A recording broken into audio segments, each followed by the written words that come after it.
definitely want to help people to know that there's simple everyday things that we could do, adjustments that we could make in our everyday life that makes it a little bit more easier for us to live in a prosperous lifestyle. And this book it has nuggets in there, how you can get out of debt, how you can also stay out of debt. Simple things like a lot of people have you have not internet service, cable services, and you're paying a huge cable bill every month. First of all, you're so busy, you hardly spend that much time at home to watch your different channels. But why get a premium channel when you can have something minimum like a basic channel?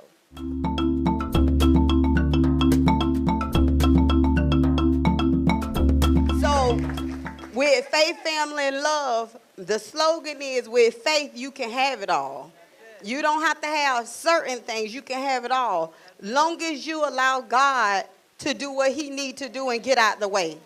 Because sometimes we trust him with our finance, but we don't trust him with our relationship. We trust him with our kids, but we don't trust him with other things in our life. But with having faith and trust in God, you have to trust him in everything. And once it lines up with God, everything else will fall in place.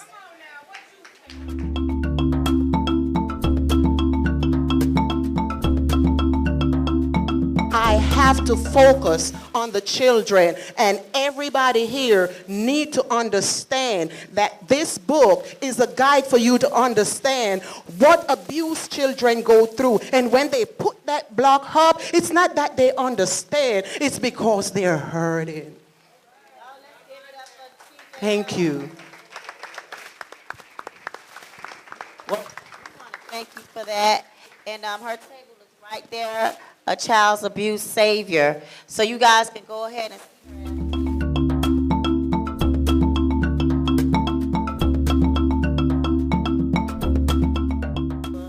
Well, to begin with, I've been a teacher for over 16 years. So I've had a lot of dealings with kids. And I love kids. Thank you. And what I noticed was we have a very bright generation. They are extremely bright academically. What they were lacking, though, or what I've seen that they're lacking is any type of self-esteem, a lot of them, self-worth. The things that they're dealing with now, as my sister said here, is things that I did not have to grow up dealing with.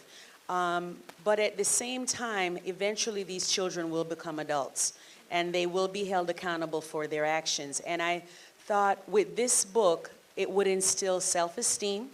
There are godly values in there. What it really focuses on is the uniqueness of everyone. It doesn't matter what you look like, where you come from, what family you grew up in. It has nothing to do with where you're going. You have something unique. There's only one you. There will never be another one of you. And that's kind of where I came up with this title.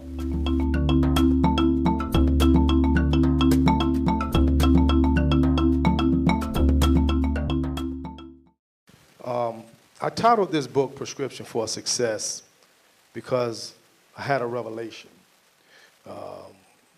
Working in the school system, working with our young people, when I look back on my life, I've had some challenges, just like a lot of you out there as well. And I made it. You know, a young man made it from the hood to doing good. Made a lot of money in real estate, but I got to a point where I was just thankful.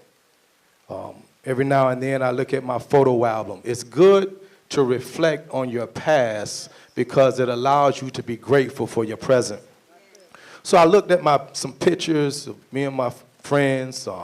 Some of them have gone on to be with the Lord. Some of them doing life in prison, 20, 30 years. And I haven't always been this articulate young man that happens to grace your stage right now. I was out there. I got caught out there, made some mistakes, but God spared me. I thank God for his grace and his mercy because he gave me a chance. And I realized that the reason that I was blessed is to be a blessing. So I wanted to find a way that I can build our young boys. Our young boys need our help. Men have been called to be the leaders of their household. And we must teach and educate our young men on how to become a man. So I made it. But just for me to gloat in my own success was not enough. I believe good people create their own success. Great people create the rest. I'm destined to be great.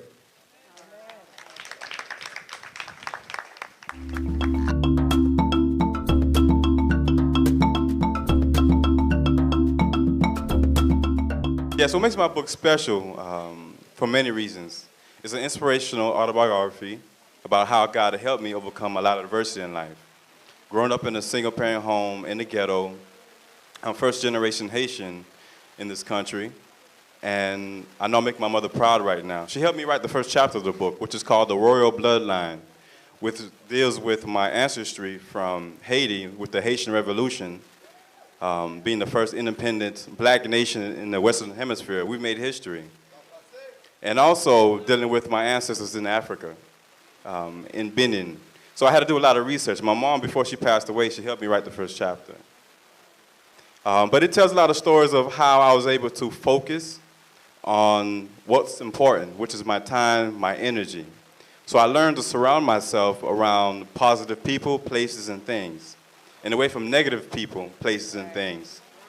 You know, the blessings. Speak blessings over myself instead of cursing.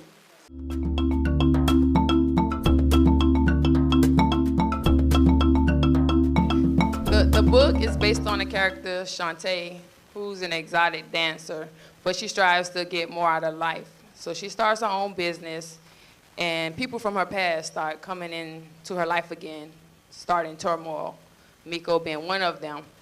And she basically has to decide what path she wants to take.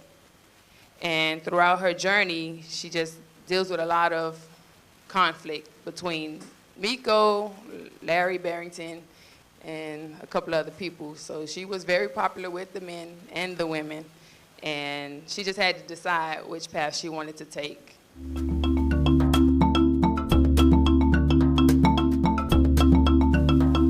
My whole philosophy, which I have it over there at my table, damaged but not broken, it all started when I was just 4 months old, when my birth mother, she left me and my brother in an apartment with nothing to eat, no lights on, no anything, for 7 days, 7 complete days. We was put into foster care where we were abused as well. Along the way, they're my godparents, Mike and Pamela King. They took me in and they raised me up to be the great woman that I am on today. And I'm so grateful for them. First, I want to also just thank my church family, the Faith Center. I thank you guys for coming out and supporting. I thank you guys so very much, and I love you guys. But the movement, it started, 5 years ago when I broke the silence. 5 years ago when God built me up, and he said that there is a message that you have to give out. And I want everyone to know that, I know each and every last one of us, we have been through something in our lives. I don't care who you are, you've been through something. But I want to let each and every last one of you guys know that just because you were damaged, it doesn't mean that you were broken. That's why you're here on today. And I just want you to continue to just move forward and know that there's nothing impossible without God.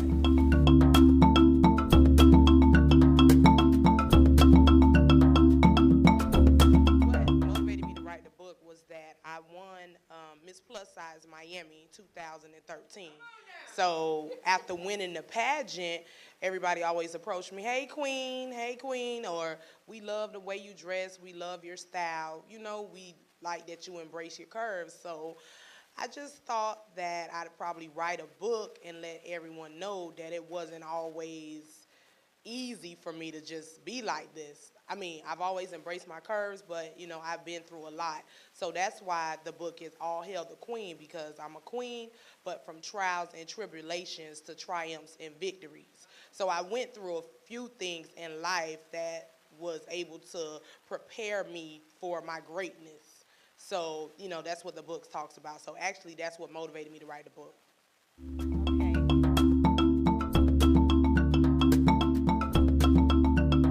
Okay, in my mind, this was kind of hard to write because it's an autobiography. I started it in 2009 and I finished it in 12. I kept writing, putting it down, writing, putting it down, because when you're writing an autobiography, especially when family and friends are involved, you have to change names and characters, and you know, you have to think about people getting upset with you and why are you writing? And I had my grandma, my mom, like, well, you know, baby, you just got to keep stuff, just write it down and put it under your mattress. And I'm like, no, but I got to get it out. So that's what started this book. I had to get it out. I have no shame of what I went through. It's about me as a young girl. I have a brother, but he was always away at school, so I kind of grew up as an only child. I started having sex at age 12. I started hooking in school at 12.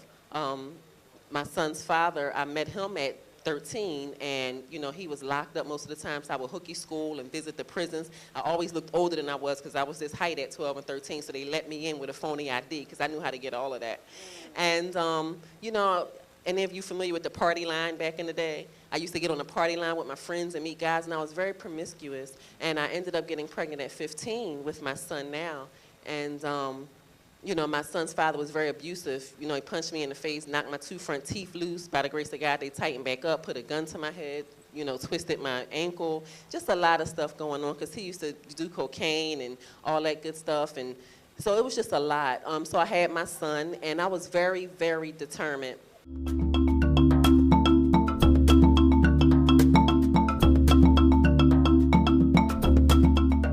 Your book needs to have an image. Your book needs to have a title. Your book needs to have a subtitle, and it needs to be quantified. What are you resolving, and what's the benefit to the reader? Stop talking about you. We don't want to hear about you. We don't want to hear about your story. What's the benefit to the reader? It's like a DJ DJing for himself. What is the benefit to the reader? If you tell me that this book is going to inspire your child to get over depression, thank you. That's the benefit to the reader. If you keep telling me about you, then fine, you buy the book.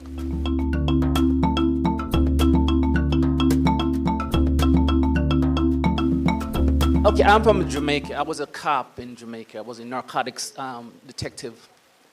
And I remember in 2002, I came to America, my first time here. And I was in Coral Spring Malls. And I walked around in the mall, and when I was leaving this expensive glasses, there was a white man who said to me, I stole one of his glasses, and he just searched my pocket. I said, excuse me? I was very surprised. You know, I was a cop then. I know cops in those days are very boasty and proud, whatever. I said, no, sir, you ain't gonna search my pocket. He said, well, call the cops on you. I said, do what you want to do. Call the cops. Call anybody you want to call. And I walked over to the store, and he called the cops, and the cops came. And I gave them my Jamaican police identification. I said, man, just go home. Have a good day. And I came here, and after I lived there for about, say, 2006. And since our president became, Obama became president, I noticed how he's been treated. You know, people just talk about him anyhow. And I said, well, is black people really being devalued? Because the word Pluto means to be devalued or being diminished. And I came up with the idea, I said, I will navigate this thesis and find if it's true. So my book basically grabs slavery, 20 years of slavery plus segregation, and identify how we are being diminished. But at the same time, it's on both sides. We also have diminished ourselves. For example, we have black and black killing and all those things going on. In Jamaica, for example, for the past 10 years in Jamaica, we have over 1,000 murders per year. Wow. And you wonder, how do we kill so easily? So my book identifies that area and also tried to show a solution, which is we have to rethink. We have to change the way of thinking, and that's where the solution lies.